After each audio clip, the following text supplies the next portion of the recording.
Mikono ya mwanaume ilianza kubadilika, hata miguu yake ikakua hadi kufikia saizi ya 57.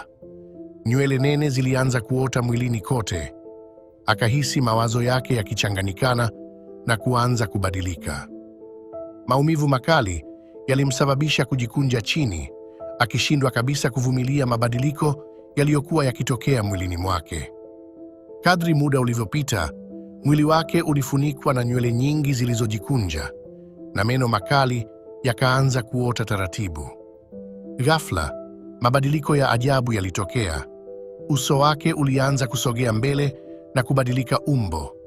Uso wake ukapinda na kuwa wa kutisha sana.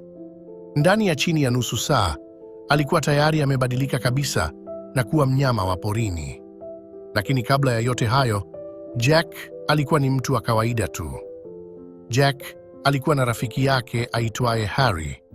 Wawili hao waliamua kwenda matembezini kijijini wakati wa likizo yao. Wakiwa njiani, wakulima wa eneo hilo waliwaonya kwa wema, wakiwaambia wasitembee ovyo ovyo porini. Lakini Jack na Harry, wakiwa na ujasiri mwingi, walipuuzia onyo hilo na wakaamua kwenda kwenye maeneo hatarishi. Giza lilianza kuingia haraka, ndipo wakapata tavern ndogo, baa ya kijijini, ili wapumzike kwa muda.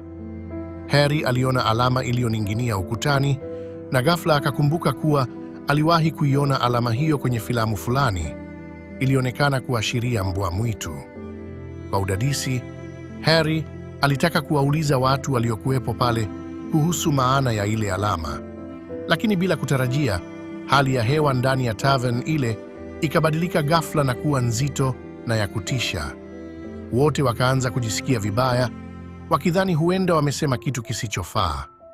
Mvutano uliongezeka hewani hadi mtu mmoja akawaambia moja kwa moja waondoke pale mara moja.